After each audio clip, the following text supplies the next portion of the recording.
24 November lalu, genap setahun terbentuknya Kerajaan Perpaduan yang mencipta sejarah baru dalam arena politik dan pentadbiran negara. Ia kemudian jadi pacu dengan satu gagasan Malaysia Madani yang menggariskan pelbagai teras sebagai satu ikhtiar secara bersepadu dan holistik untuk menjadikan segala dasar dan pelaksanaan di Malaysia lebih manusiawi.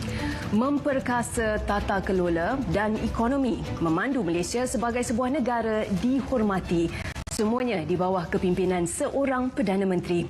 Assalamualaikum dan salam sejahtera. Saya Azaria Tagaya. Dan saya Mior Abdul Malik Rayani. Anda sedang menyaksikan wawancara khas setahun bersama Kerajaan Madani, TV Kerama Perdana Menteri secara langsung dari Seri Perdana Putrajaya. Dan ramai sebenarnya bertanyakan tentang perkataan TV Kerama ni, Azaria. Betul. Ya? Apa sebenarnya maksud TV Kerama? Ya, TV Kerama ini digunakan oleh Yang Amat Berhormat Perdana Menteri ketika berpedangan Belanjawan Negara baru-baru ini dan membawa maksud usaha sedaya upaya untuk mencapai maksud ataupun cita-cita. Dan malam ini kita nak mendengarkan apakah usaha dan segala gembling tenaga Perdana Menteri kita, Yang Amat Berhormat Perdana Menteri Datuk Seri Anwar Ibrahim. Terima kasih Datuk Seri kerana sudi dengan bersama kami pada malam ini. Terima kasih. Baik, kita nak mulakan perbincangan kita malam ini. Tapi sebelum kita tanya soalan yang panjang-panjang ni, ada satu soalan pendek. Kalau boleh digambarkan sepanjang setahun mentadbir kerajaan ini dengan satu perkataan yang boleh Datuk Seri gambarkan, apa tempoh setahun ini dan mengapa? Dia kerja pasukan. Dan kita, seperti mana yang selalu saya ungkapkan, kita lakukan sebaik mungkin sedaya upaya islah mastata'tu, perubahan sedaya upaya kita. Baik. Baik, Datuk Seri, kalau kita lihat kejayaan sepanjang setahun ini, bila kita nak menilai apa pencapaian Kerajaan Madani, Kerajaan Perpaduan ini yang semestinya mencipta sejarah sebagai Kerajaan Perpaduan, tapi kalau kita nak tengok secara ringkasnya, Malik, kita tengok antaranya peningkatan pelaburan domestik, peningkatan pelaburan asing. Kita juga melihat kepada, kalau kita nak tengok nombor unjuran KDNK yang telah berkembang kukuh pada suku ketiga tahun ini kepada 3.3%. Itu antara pencapaian yang kita lihat daripada segi ekonomi. Kita juga mahu melihat daripada segi sosioekonomi. Tapi kalau kita nak tengok secara keseluruhannya, bila kita sebut kejayaan ataupun pencapaian Kerajaan Perpaduan ini, tentunya Datuk Seri ada piawaian tersendiri apabila mahu melihat prestasi ahli kabinet itu sendiri dalam melaksanakan tugas mereka. Jadi kita nak tahu Datuk Seri sendiri punya pandangan. Bagaimana prestasi kabinet Datuk Seri? Adakah Datuk Seri sendiri berpuas hati? Kita lihat negara kita ni dari pelbagai sudut, tetapi keupayaannya, kapasiti untuk membangun, berkembang itu hebat. Tadi kita harus kenal pasti apa permasalahannya. Permasalahannya kalau kita rangkul, masalah tata kelola. Bagaimana kita tadbir, apakah kita dapat jamin kebersihannya, elak daripada rasuah dan penyalahgunaan kuasa. Kerana mana-mana negara yang punya keupayaan tinggi sekalipun tidak mungkin mencapai satu tahap yang membanggakan sekiranya isu tata kelola atau governance diselesaikan. Kita belajar daripada pengalaman Rasulullah SAW, Khulafaur Rasyidin dan Umar bin Aziz. Apa yang ditekankan? Itu tata kelola. Jadi jangan diremehkan. Sebab itu semua pimpinan dipantau.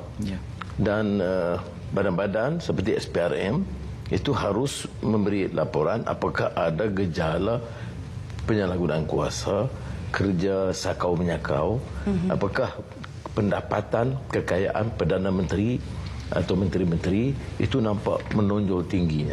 Ini kalau dapat dibersihkan, maka kita boleh melaksanakan beberapa kerangka dasar seperti ekonomi madani, transisi tenaga, peralihan tenaga daripada kaedah lama kepada tenaga baru, hijau, ataupun transformasi digital, kerana negara ini harus melonjak cepat dan pantas dalam menggunakan digital.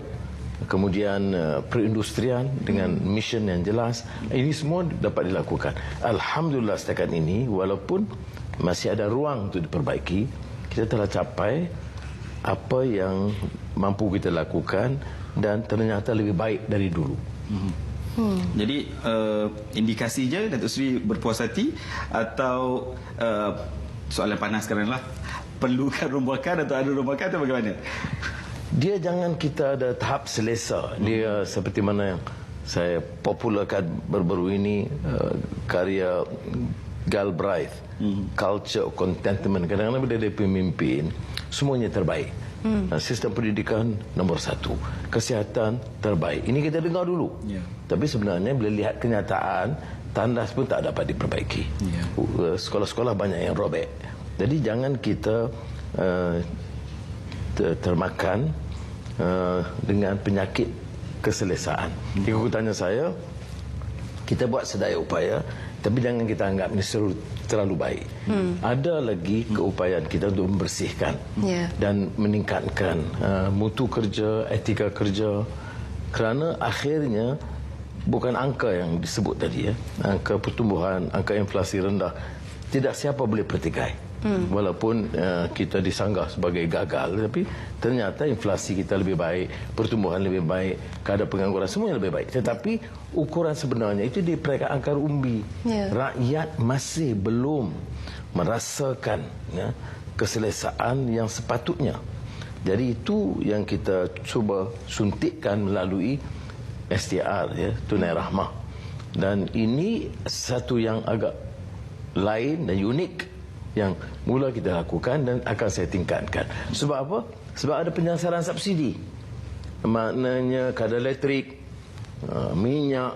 Jadi bagaimana kita boleh kurangkan beban rakyat? Bagi saya cabarannya ialah bagaimana jaminan, bukan keselesaan pada menteri dan pimpinan, keselesaan yang dirasakan oleh rakyat dan golongan pekerja, petani, nelayan, pekebun. Baik, maaf Datuk Seri, bila Datuk Seri sebut tentang sumbangan tunai rahmah tu, saya teringat tentang program rahmah yang dilancarkan. Itu antara program yang berjaya yang dilancarkan oleh Allahyarham Datuk Seri Salahuddin Ayub.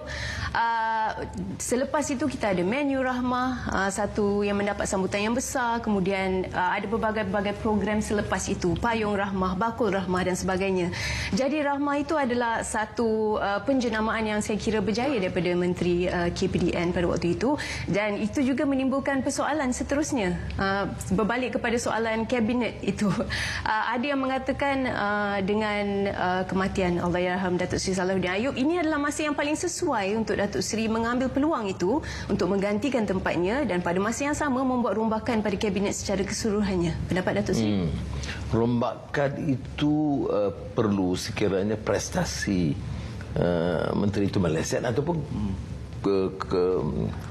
keadaan-keadaan yang menuntut yang lain. Umpamanya kita ini satu bentuk parti dengan koalisi, jadi rundingan harus diadakan, penyertaan itu harus timpal dengan kekuatan masing-masing parti. Semua itu mesti diambil kira. Jadi saya fikir tidak lama lagi, dan saya telah bagi tahu, mengingatkan seorang anak kecil yang bagi nasihat di depan masjid itu, Akmal tak salah saya, dia kata sebelum akhir tahun. Jadi saya kata saya setuju. Tetapi saya tidak fikir setelah 1 tahun kita buat penilaian yang adil. Orang perintah 10 tahun, 3 tahun. Jadi 1 tahun itu adalah awal. Jadi menteri-menteri harus diberi peluang memperbaiki prestasi mereka, meningkatkan, termasuk Perdana Menteri juga. Kemudian kalau ada sedikit penyesuaian berdasarkan pengalaman kita 1 tahun, kita akan lakukan, termasuk menambah sekiranya perlu. Tetapi balik kepada tadi rahmah ni, Allahyarham Salahuddin memberikan satu gagasan yang menarik, iaitu tentang skim penjualan rahmah yang ternyata lebih murah dari harga pasaran. Tapi ini dikembangkan sekarang. Tunai rahmah ni ialah pemberian tunai kepada setiap rakyat. Dulu 8 juta, mulai sekarang dan mulai tahun depan 10 juta rakyat. Dan kita akan tingkatkan melihat kepada keupayaan kita. Umpamanya kita laksanakan penyasaran elektrik. Mula-mula ada orang bising, bantah. Saya tak faham kerana yang dinaikkan itu, bukan dinaikkan, ditarik subsidi itu, sedekah itu kepada golongan yang saya sebut maha kaya, yang tertinggi, yang 10%. Yang lain tak tersentuh dengan penarikan ini kerana kita tak tarik. Tapi dengan 10% golongan terkaya dalam negara, kita jimatkan 4.6 bilion ringgit. Maknanya selama ini dasar kita berpuluh tahun ini subsidi kepada semua rakyat, termasuk 3.5 juta orang asing dan 10% golongan terkaya. Jadi bagi saya tidak menasabah. Jadi kalau kita teruskan dengan penyasaran umpamanya subsidi minyak, dasar yang sama yang digunakan. Tetapi kalau dibimbangi ada kesan negatif dari segi kenaikan harga, maka kita tampung kepada 10 juta rakyat ini dengan bantuan tunai rahmah bertambah. Kalau kita dapat jimatkan 10 bilion, apalah salah 3 bilion ringgit itu dipulangkan kepada rakyat. Itu pendekatan kita. Betul, kita sentuh tentang politik sikit. Kerajaan Datuk Seri dibentuk oleh gabungan beberapa parti yang sebelum ini ramai memikirkan tidak pernah dan tidak boleh bergabung, tapi Datuk Seri membuktikan ia sebenarnya boleh dilakukan. Tapi gabungan-gabungan baru ini ada pemerhati politik yang mengatakan ia sedikit sebanyak melambatkan proses reformasi dalam kerajaan yang ingin dilakukan oleh Datuk Seri. Komen Datuk Seri tentang ini? Reformasi ini kalau ikut tuntutan golongannya agak elit kota lah ya, atau elit liberal yang disebut, dilakukan, dia boleh dipacu dengan lebih laju, pantas, tetapi kesannya kemusnahan sistem. Sebab itu dalam Kongres Keadilan baru ini saya sebut pengalaman negara-negara Eropah yang menukar kerajaan kerana ledakan reformasi, tetapi secara gopoh melaksanakan tanpa menumpukan soal rakyat. Jadi reformasi institusi, perundangan, semua kalau dengar itu yang bising betul dalam media dan media sosial. Tetapi rakyat tidak bersedia. Jadi bukan soal penyertaan parti-parti gabungan, tetapi apakah mampu kita lakukan segera atau kita lakukan mengikut keupayaan dan kesedaran rakyat.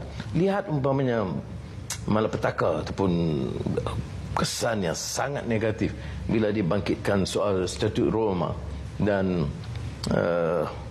AISA yang dibentangkan semasa kerajaan Pakatan Harapan. Tidak diterangkan kepada rakyat, tidak diterangkan kepada jemaah, kepada pejabat awam, tidak dirunding dengan raja-raja Melayu. Akhirnya sentimen itu terhadap pemerintah. Reform itu perlu, tetapi kita harus pilih dan lakukan dengan bijaksana. Jangan berundur. Umpamanya sekarang ini kalau badan kehakiman bebas, saya jamin tidak pernah sentuh ke perjalanan badan kehakiman. Siasatan polisi diraja Malaysia itu siasatan SPRM. Walaupun bila terkena itu banyak yang melompat, tetapi isunya apakah benar ada rasuah atau tidak. Kalau benar maka jawablah di mahkamah. Jadi kalau pesakit saya, perubahan itu berlaku. Tapi yang penting itu ialah soal tata kelola. Apakah pemimpin masih meneruskan amalan mengaut keuntungan, kekayaan dari negara? Dan ini dapat kita hentikan. Walaupun pada kadang-kadang saya lihat dalam naratif politik itu tidak mengesankan. Kerana orang anggap rasuah ni okey. Ada yang kata rasuah itu tidak, hukuman terlalu berat dan sebagainya. Tetapi rasuah yang memiskinkan negara dan memperhambakan rakyat. Jadi saya akan keras dalam soal ini. Dan dalam soal ini baik Pakatan Harapan atau UMNO Barisan Nasional atau GPS Sarawak, GRS Sabah, itu sikap mereka sangat mendukung. Saya tidak pernah hadapi masalah dengan pimpinan Kerajaan Perpaduan dengan dasar madani dan dengan sikapnya sedemikian. Konsensusnya tumpu bagaimana tumbuh melakukan beberapa kebijakan ekonomi yang boleh meningkat pertumbuhan, membawa hasil, terutama dalam beberapa disiplin baru ataupun pendekatan baru. Umpamanya saya sebut tadi digital, green energy, renewable energy, hal-hal yang tidak banyak disinggung sebelumnya. Baik. Kita nak berehat seketika. Terima kasih atas jawapan itu. Banyak lagi soalan kita selepas ini berkenaan dengan kawasan hidup dan sebagainya. Kita terus bersama dengan kami dalam wawancara khas bersama setahun bersama Kerajaan Madani TV Keramat Perdana Menteri. Jangan ke mana-mana, terus bersama kami selepas ini.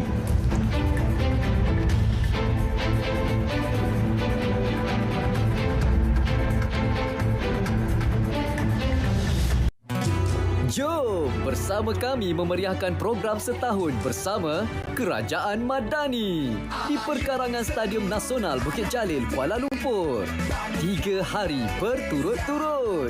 Bermula pada hari Jumaat 8 Disember pukul 9 pagi hingga 4 petang. Sabtu 9 Disember 9 pagi hingga 10 malam.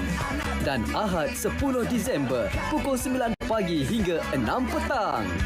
Anda juga bakal dihiburkan bersama artis-artis popular tanah air seperti Faizal Tahir, Hil Husaini, Suki Low dan Santesh pada hari Ahad 10 Disember pukul 2 petang. RTM akan menyiarkan siaran secara langsung di Selamat Pagi Malaysia.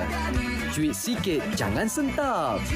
Dan Iris bersama skuad RTM Klik di Reruai Kementerian Komunikasi dan Digital untuk menerokai kehebatan RTM Klik. Pelbagai aktiviti dan hadiah menarik menanti anda. Jumpa anda di sana. Madani. RM50 juta untuk geran padanan bersama Lembaga Pelabuhan Kelang menyelenggara Jalan Pelabuhan Kelang di samping turut menguatkuasakan had beban lebih muatan ke atas kenderaan berat. RM20 juta Lembaga Pelabuhan untuk menaik taraf sistem Malaysia Maritime Single Window melalui satu portal digital bersepadu bersama pelbagai agensi.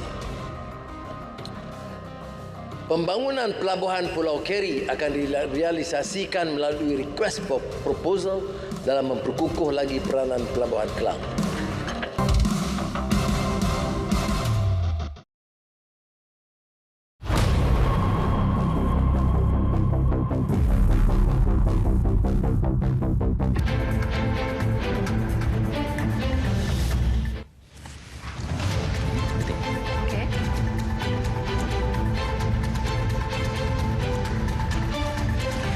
Terima kasih kerana masih lagi bersama dengan kami dalam wawancara khas bersama Yang Amat Berhormat Perdana Menteri Malaysia, Datuk Seri Anwar Ibrahim. Baik, kita terus saja sambung diskusi kita, Datuk Seri. Tadi kita sebut tentang pencapaian kerajaan setakat ini ataupun apa yang dikatakan track record sepanjang 1 tahun ini. Dan Datuk Seri banyak menyebutkan tentang tata kelola yang baik, menghapuskan rasuah, mahukan kerajaan yang bersih dan benar-benar bersih. Dan ini antara benda yang selalu disebutkan oleh Datuk Seri, antara perkara yang selalu mendapat perhatian. Tapi kita sebagai rakyat Malaysia yang biasa ni, mungkin kita tidak terlalu peka kepada keadaan rasuah di kalangan penjawat awam sekiranya kita tidak membaca di dalam akhbar, tidak melihat di dalam berita dan sebagainya. Jadi, tapi daripada apa yang disebutkan oleh Datuk Seri kali demi kali diulangi bahawa kita harus memerangi rasuah terutamanya dalam kerajaan, memberi gambaran seolah-olah ini adalah sesuatu yang sebenarnya sudah berakar umbi. Komen Datuk Seri sendiri? Benar, saya sebut sistem rasuah ini sistemik. Dan kita seperti mana yang disebut oleh penyair W.S. Rendra, itu tidak diasuh untuk membenci rasuah. Walaupun kita tahu dalam Quran dan hadis tentang penyalahgunaan kuasa, kita dipertanggungjawabkan apa yang kita lakukan. Umpamanya kalau saya ada kuasa beri tanah kepada isteri saya, itu dimaafkan. Saya ada kuasa beri kontrak berbilion kepada menantu saya, itu dimaafkan. Itu tak jadi isu. Saya anggap itu aneh kerana tidak diasuh begitu. Padahal itu bermakna bilion ringgit yang patut dipindah kepada rakyat itu dipindah kepada keluarga. Ya. Dan ini dimaafkan dan dianggap enteng, dan kadang-kadang pemimpin itu didukung lagi. Dan kadang-kadang biasa. Ya, dan sebab itu saya kata dalam pendidikan Islam itu sendiri, dan pendidikan pada masyarakat, itu hal-hal tata kelola harus ditegaskan. Yang mana mungkin satu negara boleh berkembang kalau masukkan cara haram memperkayakan keluarga dan kroni diteruskan. Saya faham kadang-kadang dalam tidak semua ada tazkirah yang baik, tapi ada tazkirah ni kerana terlalu taksub pada parti, jadi pemimpin yang korup itu dipertahankan. Dan ya mungkin 10 tahun 5 tahun yang lalu, tapi saya ambil alih kuasa dengan satu mandat dan saya tidak akan tolak ansur. Dan saya bersyukur alhamdulillah 1 tahun belum ada satu sanggahan terhadap mana-mana pemimpin yang mengauk kekayaan secara haram. Ini satu rekod yang tidak boleh dimungkiri, kenyataannya. Betul, itu adalah track record kerajaan Madani sekarang. Dan bagi setengah orang di luar sana, terutamanya pemerhati politik, penganalisis politik yang memberi kritikan terhadap Perdana Menteri yang katanya walaupun setelah setahun tapi banyak janji-janji yang belum ditunaikan lagi. Namun pertama sekali, apa pandangan Datuk Seri apabila mendengar komen sebegitu? Dan yang keduanya, Datuk Seri sering menyebut tentang fiqh al-aulawiyah, iaitu mengutamakan apa yang betul-betul adalah perlu untuk diutamakan. Adakah Datuk Seri benar-benar mengamalkan konsep itu dalam mengemudi semula kerajaan ini, untuk mereformasi kerajaan ini dan untuk mengubah, tetapi kita mula dengan isu rasuah dahulu, tata kelola dahulu? Adakah itu konsep yang Datuk Seri amalkan? Ya, kritikan itu kita terima baik. Sistem demokratik kita harus terima. Ada orang memikirkan harus didahulukan setengah hal yang tidak perlu kita tangguhkan. Biasa. Tetapi kadang-kadang kritikan itu sudah, dan ini juga yang saya jadi aneh itu, diizinkan suatu kenyataan umpamanya memfitnah orang, mencerca, dan itu diterima sebagai satu amalan biasa, malah dibayar. Dan orang-orang itu diangkat dalam jabatan-jabatan penting dalam parti walaupun namanya Melayu atau Islam. Budaya Melayu mana yang mengizinkan sikap yang rendah akal budi begini? Di mana tradisi dan budaya Islam dan akhlak Islam mengizinkan? Saya tidak peduli sama ada penyokong-penyokong kental yang mau pertahankan, itu tidak akan mempengaruhi sikap saya. Salah tetap salah. Jadi katalah kita ambil yang selalu yang dimari, projek tempatan banjir atau bencana wibawa. Setiap kontrak tanpa tender, rundingan terus ini, siapa putuskan? Runding terus, maknanya runding. Ya, tidak dinilai secara telus. Dan menyebabkan harganya patut 1 bilion jadi 1.2 bilion. Ya, harus 3 bilion jadi 4 bilion. Jadi kan kapal-kapal tak sampai, projek tempatan banjir tak jalan. Jadi ini setengah orang dianggap, kami dah mual, dah jemu dengar cerita rasuah ni. Padahal rasuah ini menyebabkan kamu miskin. Wang yang patut dipindahkan kepada rakyat itu tidak sampai kepada rakyat, kerana untuk memperkayakan. Ada orang kekayaan 1 bilion, 2 bilion, rumah di Vancouver, di London, di Australia, kekayaannya dari mana yang melimpah ranah? Sebab itu saya telah minta supaya SPRM lebih tegas menjalankan tugas, tidak peduli sama ada dia Tun atau Tan Sri atau Datuk, tapi mesti dijalankan. Baik. Isu yang kedua ini soal fiqh aulawiyat, mengikut keutamaan. Dan ini dalam beberapa ucapan saya mengingatkan dalam kitab Al-Mawafaqat yang ditulis oleh Syatibi yang menukil pengalaman Umar Abdul Aziz. Anak dia Abdul Malik itu anak muda, keras, papa, kita harus ambil tindakan segera. Dan walaupun ia menelan risiko nyawa atau harta benda, kita tetap laksanakan. Ayahnya nasihatkan, la ta'jal ya bunayya, be patient my son. Jangan gopoh. Dan kerana kita kena jamin keselamatan, kestabilan, perkembangan wilayah, ketenangan semua pihak, baik orang Islam, orang bukan Islam di negara ini. Dan kita tentukan apa yang harus kita lakukan. Tetapi akan timbul masalah. Umpamanya beberapa bulan lalu saya kata tidak tolak ansur soal penguasaan bahasa Melayu. Merdeka sudah lebih 6 dekad. kau tidak boleh menguasai bahasa, tidak boleh kau kompromi. Tetapi kalau itu dapat dikenal pasti, maka kita harus berikan penekanan tentang mutu penguasaan bahasa Inggeris. Jadi tapi kembali yang dengar 2 bulan lalu, dia keluh kesah. Dan ada beberapa kawan-kawan saya bukan Melayu, kata Hafiz Lano ini dia asyik bahasa Melayu saja. Seperti mana juga kita tekankan soal 40 hadis yang jadi kontroversi sebentar. Ini pengislaman, keterlaluan dan sebagainya. Ini satu pihak. Yang satu pihak pula kata kita tak laksanakan Islam. Jadi kita harus mengemudi dengan bijaksana dan menentukan apa keutamaannya. Keutamaannya politik mesti stabil. Alhamdulillah setakat ini stabil. Negeri mesti aman.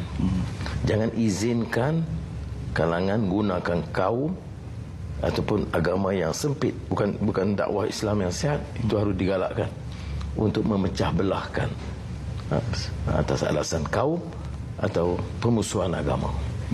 Kalau ini dapat dikawal, tumpu pembangunan ekonomi. Pelaburan meningkat.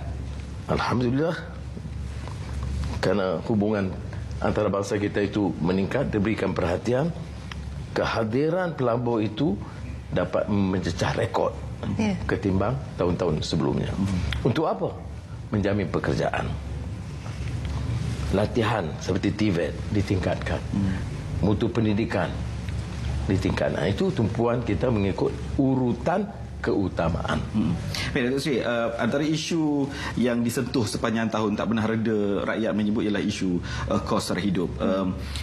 Saya faham kerajaan bersungguh-sungguh untuk mengekalkan harga yang boleh dikawal, tapi barangan yang harganya diapung seperti biasa agak semua sedia maklum harga barang agak tinggi-tinggi ni. Saya fikir Datuk Seri juga maklum tentang apa keluh kesah rakyat di luar sana.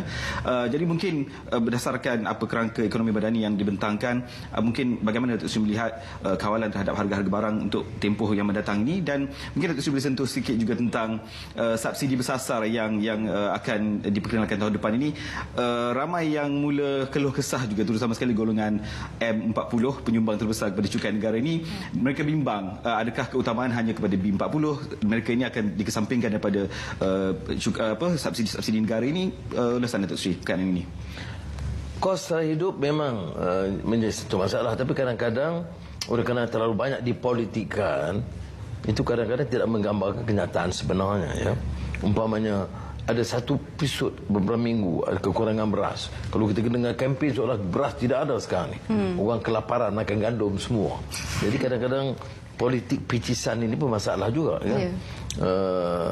Dan padahal saya tahu, saya hubungi dengan Presiden Jokowi, itu masalah beras di Indonesia itu tenat sehingga terpaksa dicari jalan import dari India, daripada negara China seperti juga kita. Tapi kerana hubungan kita baik dengan beberapa negara, maka cepat dapat ditampung. Tetapi soal dia, apakah harga beras meningkat? Ya, tidak. Harga keperluan tempatan, harga beras basmati naiklah, ya. Begitu juga macam subsidi elektrik. Kita tarik elektrik untuk 10%, tak naik yang lain. Tetapi persepsinya itu lain, ya. Seperti juga kita tarik subsidi ayam, harga ayam. Tapi bukan semudah itu. Mengapa tidak ditarik tahun lalu? Mengapa tidak ditarik 2 tahun yang lalu? Itu kerana ketegasan kita. Saya beritahu kepada pengeluar, kamu harus terima kenyataan bahawa harga harus munasabah dan jangan guna kartel untuk menekan. Dan kalau ini menuntut beberapa kemudahan daripada kerajaan, kita sampaikan. Apakah boleh kita import tambahan daripada pengeluar ayam seperti Thailand lebih murah, kita lakukan. Jadi dia tidak meningkat daripada ceiling, tapi kita selamatkan RM1 bilion satu tahun. Ya. Dan ini akan diteruskan.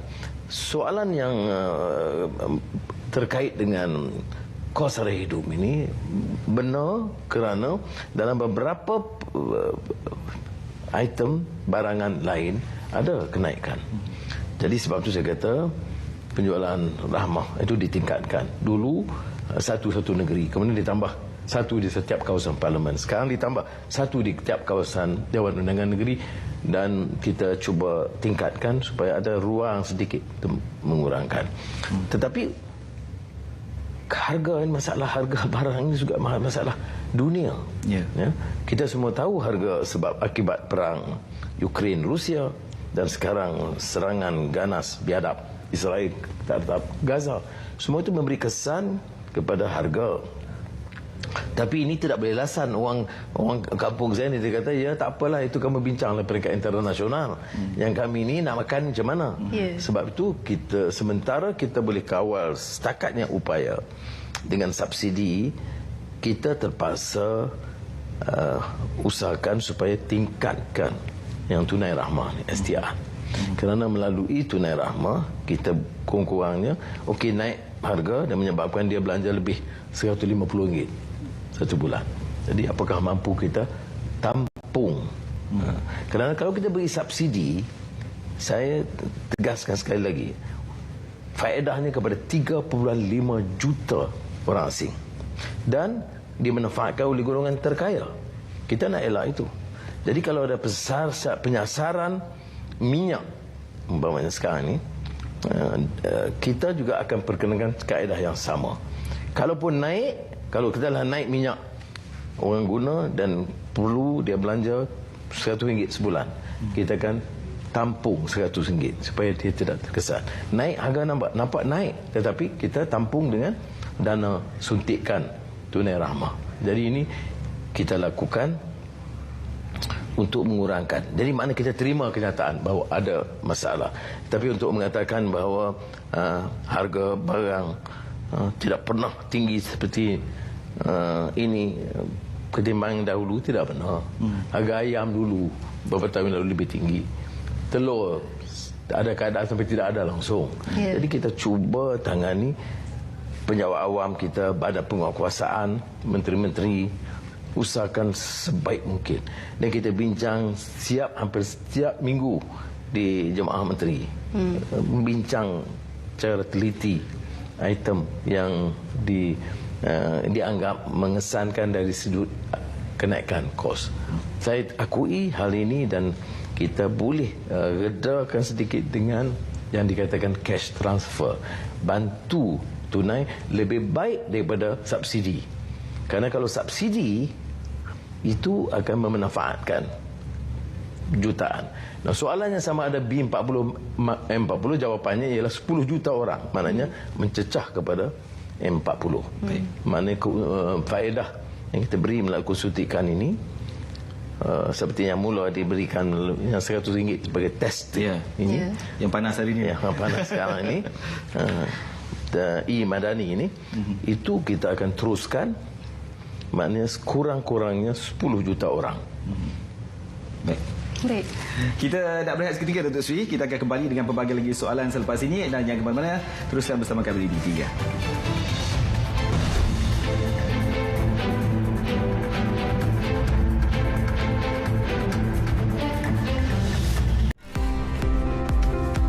Ayuh rakyat Malaysia, jom kita ke pekarangan Stadium Nasional Bukit Jalil pada 8 hingga 10 Disember 2023 sempena program setahun bersama Kerajaan Madani. Antara tarikan sepanjang 3 hari program ialah penyampaian perkhidmatan secara langsung kepada rakyat, sesi libat urus Kementerian Bersama Rakyat, jualan Mega Madani, Karnival Kejaya, jabatan bertuah dan banyak lagi. Ikuti secara langsung Majlis Perasmian Penutupan oleh Yang Amat Berhormat Perdana Menteri pada 10 Disember 2023 menerusi semua stesen penyiar atau Facebook Live @Malaysia Madani. Maklumat lanjut sila layari www.malaysiamadani.gov.my.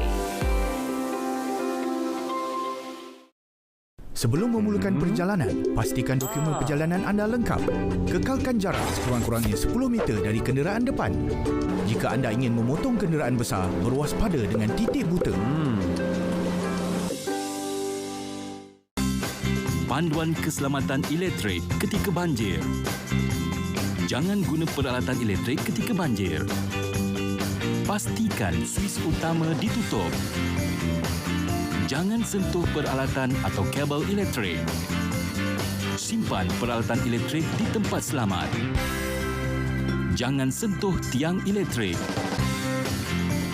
Elak kawasan yang mempunyai talian elektrik semasa bergerak dalam banjir. periksa dan uji peralatan elektrik bersama kontraktor elektrik sebelum digunakan semula selepas banjir. Hubungi Tenaga Nasional Berhad di talian 15454 bagi bantuan berkait elektrik.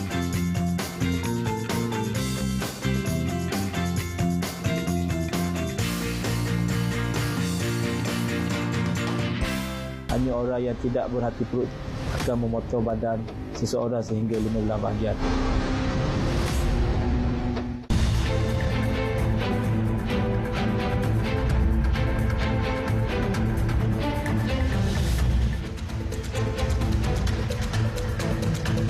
Terima kasih kerana masih lagi bersama dengan kami dalam wawancara khas bersama Yang Amat Berhormat Perdana Menteri Malaysia, Datuk Seri Anwar Ibrahim.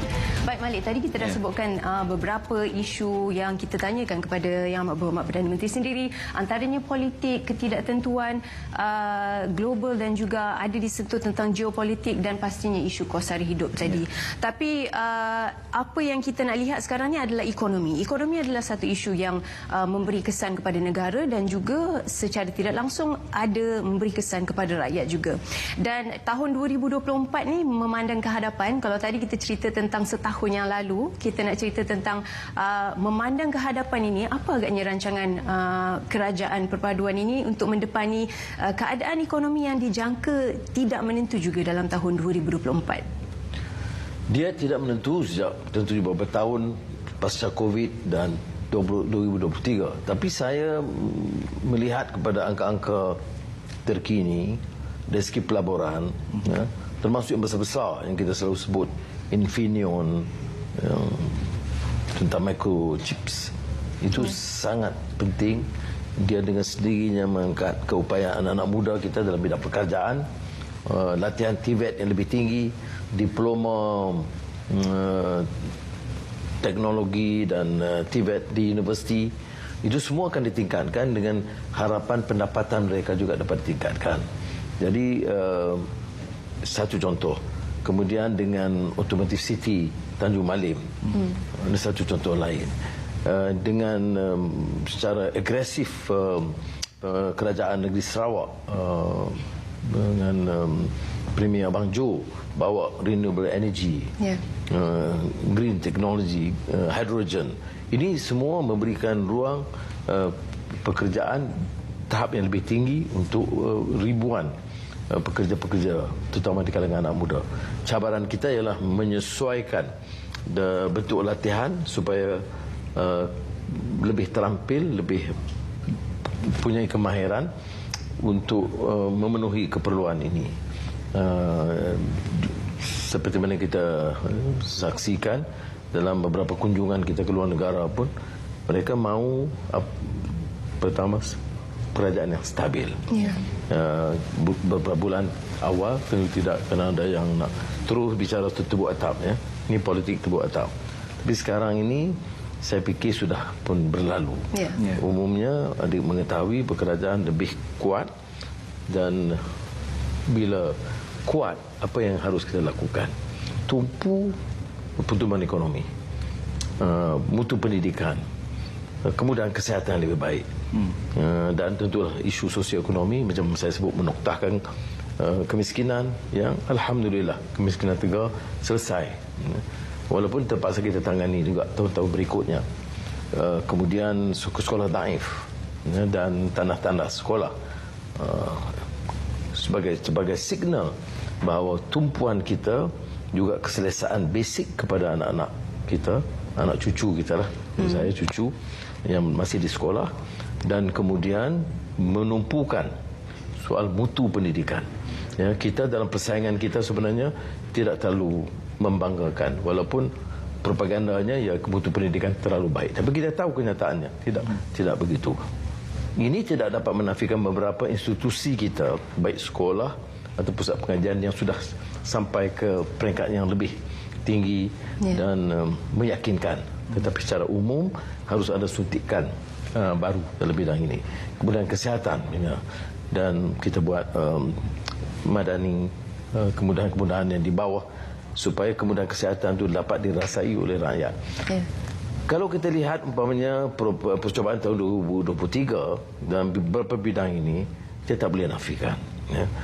Tetapi dengan pelaburan yang jauh lebih tinggi dan dalam bidang-bidang yang dianggap teknologi tinggi dan bidang digital ini, dan juga yang saya sebut renewable energy, ini semua akan memberi jaminan pekerjaan lebih banyak. Saya fikir tumpuan kita ialah peluang pekerjaan kepada anak muda yang tidak hanya tersekat secara setakat RM2,000 sebulan. Saya bincang TVET pagi tadi, 97% mendapat pekerjaan, tapi gajinya RM2,000. Tapi kalau latihannya welding, Petronas akan ambil mereka di antara RM5,000 hingga RM7,000. Dan kalau dia dapat latihan kemahiran lebih baik, minimal RM3,500. Jadi target kita lulusan TVET harus melepasi RM3,000. Baik, dan kita sendiri lihat Datuk Seri dalam rangka lawatan ke beberapa negara luar, seperti yang Datuk Seri katakan tadi, kestabilan politik kita itu sebenarnya menarik pelabur daripada negara luar untuk terus melabur di negara Malaysia. Dan melihat ke arah kehadapan, pertemuan dua hala yang diadakan oleh Datuk Seri bersama dengan pemimpin dunia juga penting untuk menaikkan nama Malaysia di mata global sebagai bukan saja satu peluang pelaburan, tetapi juga dari segi geopolitik dan kerjasama serantau dan antarabangsa, khususnya antaranya dalam isu Palestin sebagai contoh. Jadi pada 2025 Malaysia akan menjadi pengerusi ASEAN, tuan rumah ASEAN. Bagaimana kedudukan Malaysia ini akan terus boleh diangkat lagi untuk kita memperkukuhkan kerjasama kita serantau dan juga antarabangsa? Ini peranan Kementerian Luar, Kementerian Pelaburan, MITI dan beberapa kementerian pelancongan, ya, kemudian jumlah kehadiran pelancong itu mendadak meningkat, ya, bulan Oktober, November dan Disember. Dan ini semua memberikan pulangan hasil yang baik kepada kita. Tapi soal keselamatan pengukusan itu harus tetap diberikan keutamaan. Baik, pertemuan kita dan lawatan-lawatan ini, ya, walaupun saya fikir untuk beberapa bulan saya mau kurangkan sedikit, tetapi itu hasilnya sangat tinggi. Profil Malaysia alhamdulillah jauh lebih tinggi sekarang, ya. Dan orang kaitkan ini soal tak benar. Ini soal politik yang stabil dan pasukan yang bekerja sebagai tim, pasukan yang committed dan membawa mesej yang sama, bahawa politik stabil, dasar madani, dan ini memberi keyakinan kepada pelabur. Yang kedua, selain daripada kestabilan politik, ialah yang disebut satu dasar yang jelas. Maknanya kalau kita tengok Malaysia ini, kita tahu kalau industrinya ke arah mana. Kalau dalam bidang renewable energy, apa dia? Transisi, saya katakan, tenaga, juga transformasi digital. Jadi orang nak tahu. Petang tadi saya bincang dengan syarikat komputer umumnya dalam bidang IT dan digital, dan saya lihat, ya, mereka tidak persoal dasar. Dia ada jelas, dia datang. Cuma dia tanya beberapa isu lain yang saya tidak anggap satu yang terlalu besar, termasuk soal latihan. Dia bangga dengan keupayaan lulusan TVET, lulusan diploma di universiti dan jurutera, tetapi masih menekankan suatu tahap yang lebih tinggi, yang menyebabkan kita beralih supaya latihan TVET itu serasi sinergi dengan keupayaan dan penyertaan syarikat, bukan saja Petronas dan Proton Jili, tetapi juga dengan syarikat-syarikat swasta. Jadi mereka memenuhi keperluan itu, dan ini sekarang ditangani oleh Datuk Seri Zahid sebagai Perdana Menteri, yang saya minta supaya tumpu ke bidang ini. Jadi ini yang menyebabkan saya tambah yakin tentang keupayaan kita terangkat, ya, biar aman, biar stabil. Dan ya, tak boleh kawal semua, tapi sekurang-kurangnya umumnya rakyat tahu bahawa cukup. Nak lawan, dia tunggu pilihan raya akan datang, bertempurlah kita, ikut peraturan. Tapi sekarang tumpulah untuk membangunkan negara dan mengelakkan daripada unsur yang negatif, kerana kita punyai, saya yakin kalau ini yang dapat kita lakukan dalam 1 tahun, kita dapat tingkatkan ini Malaysia akan lebih harum dan hebat di rantau ini. Ini pemerhati politik dan ekonomi dan pelabur semuanya melihat begitu. Kita belum pernah umpamanya dalam beberapa tahun kebelakangan ini seakrab dengan Emirat, UAE, dengan Turki, dengan Saudi, dengan China, dengan Australia, dengan ASEAN, dengan Amerika Syarikat. Walaupun saya keras sekali, saya tak ada pilihan menyuarakan bagi pihak rakyat di depan Presiden Joe Biden. Sebelah kanan saya Setiausaha Blinken, saya suarakan dengan tegas. Tapi dalam masa yang sama, pelabur Amerika itu hadir dan memberikan komitmen yang besar. Jadi ini suatu kemenangan bagi Malaysia. Baik, kita nak berehat seketika. Selepas ini kita nak menyentuh tentang politik dalam negara. Ini mungkin panas sikitlah soalannya, tapi apapun kita nantikan jawapan Datuk Seri selepas ini. Kita berehat seketika. Jangan ke mana-mana, teruskan bersama dengan wawancara kita selepas ini.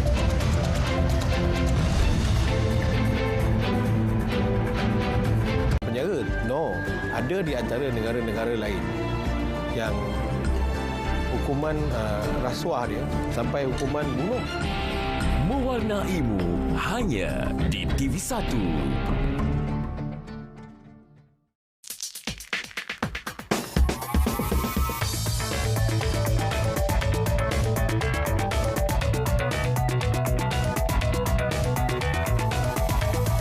Fahami konsep permakultur, penghasilan baka bermutu tinggi dengan teknologi AI serta santai di para desa. Semuanya dalam Agrotech. Khamis, 7 Disember, 10.30 malam.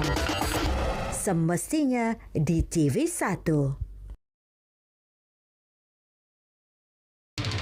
Aksi 2023 kini kembali dengan paparan sukan-sukan lasak dan ekstrim. Rasai ledakan adrenalin setiap peserta, mengharungi cabaran yang menguji kemampuan diri.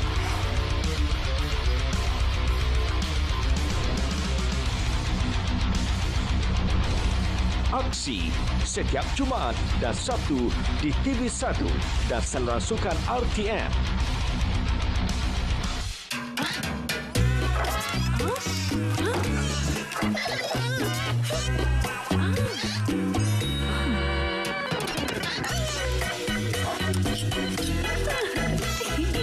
Guna mentol jimat tenaga untuk lebih jimat.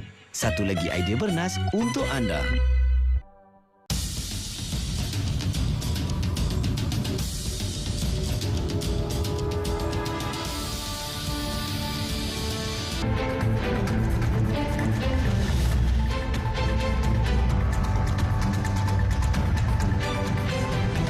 Masih lagi bersama dengan kami dalam wawancara bersama Perdana Menteri Datuk Seri. Kita terus saja kepada soalan politik kita ni. Kita dah lihat pelbagai pilihan raya kecil sebelum ini. Kebanyakannya atau kesemuanya kecuali satu di Kemaman dimenangi oleh pembangkang, tapi kesemuanya dimenangi oleh yang lain, dimenangi oleh Pakatan Harapan dan juga Kerajaan Paduan. Dan kita lihat juga ini mesej yang jelas daripada rakyat. Mungkin dapat Datuk Seri simpulkan apa sebenarnya mesej daripada rakyat berkenaan dengan keputusan yang dicapai ini, dan juga naratif yang sering dimainkan oleh pembangkang tentang sokongan Melayu yang semakin berkurangan kepada kepimpinan Datuk Seri. Adakah ini naratif yang dicipta, ada benarnya, ataupun sebenarnya hanya naratif yang dimainkan saja, Datuk Seri? Ada kebenarannya kerana diasak dengan pandangan bahawa kerajaan hari ini seolah-olah tidak Melayu dan menentang Islam. Ini asalkan politik yang merupakan suatu fitnah yang menjijikkan. Ya. Kerana politik ini kita harus bahas berdasarkan dasar dan fakta dan angka.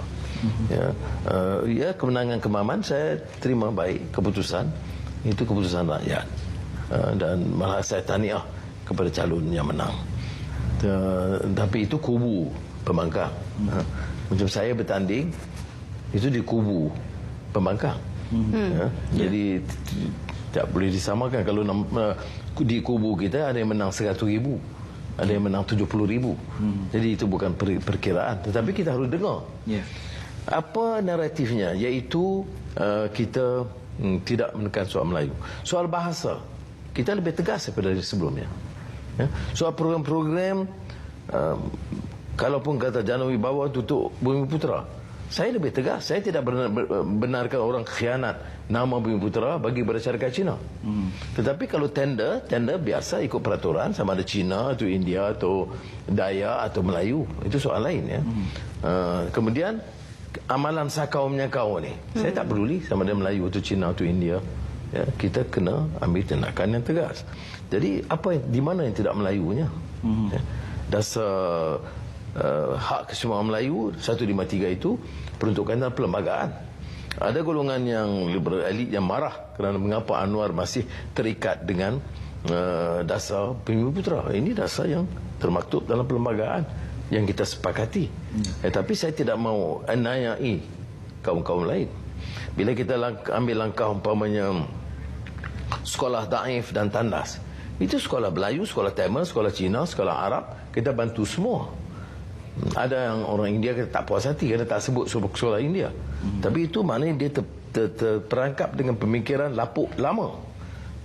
Padahal ini kali pertama yang kita lakukan secara telus. Noktah kemiskinan itu semua kaum.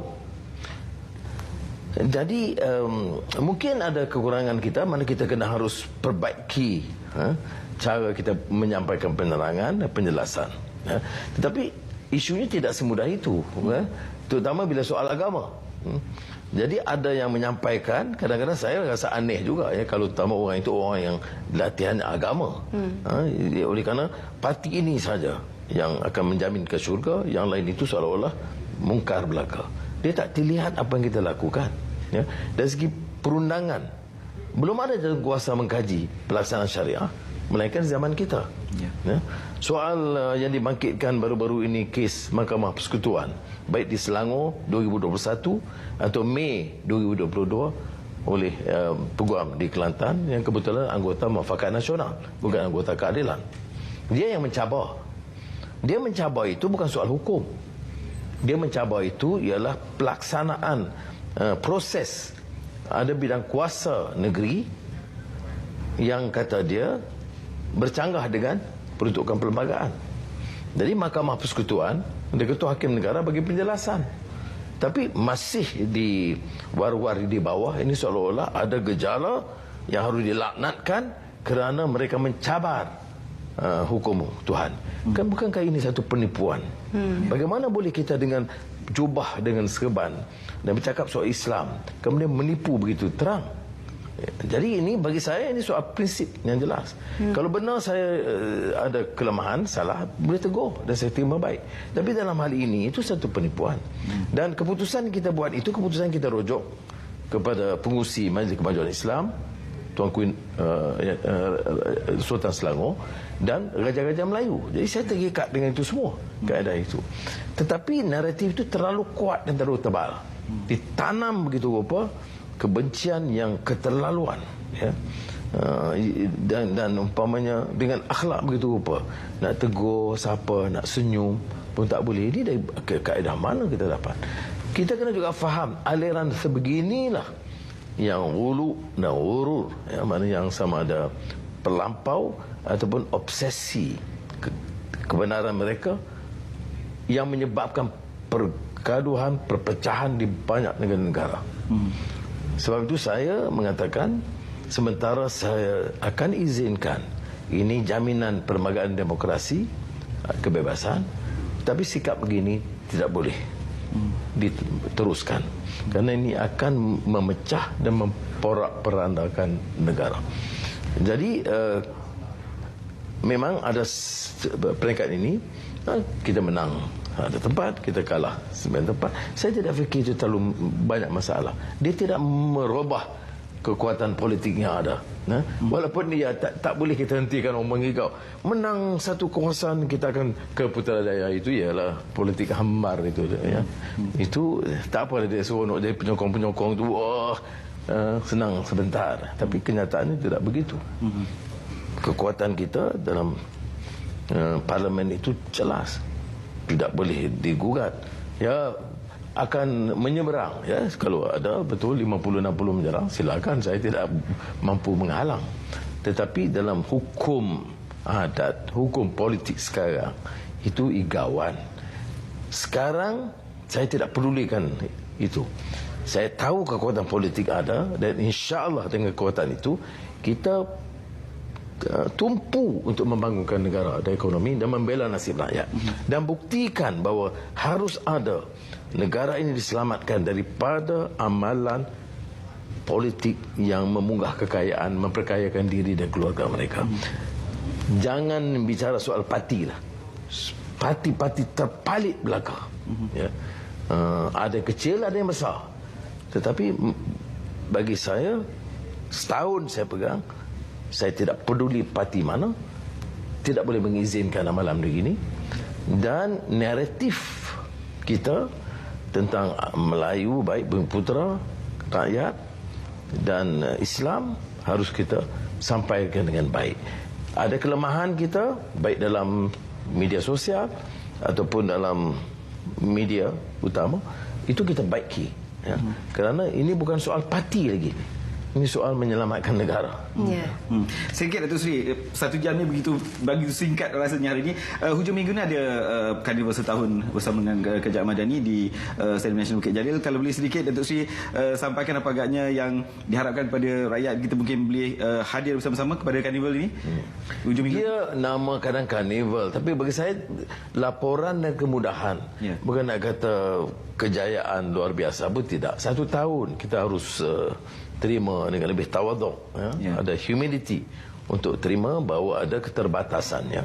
Tetapi ini akan mempamerkan apa yang dilakukan oleh masing-masing kementerian. Yeah. Jadi kalau kita itu tunai rahmah pun penjualan rahmah pun masih di situ. Yeah. Kemudahan dari segi kesalahan-kesalahan jalan raya untuk memudahkan pun di situ.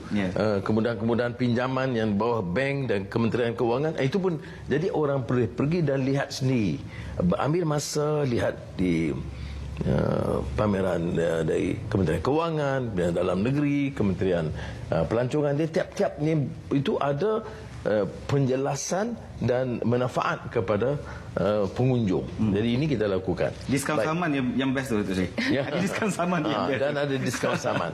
Jadi orang pergi itu dia tahu ada faedahnya.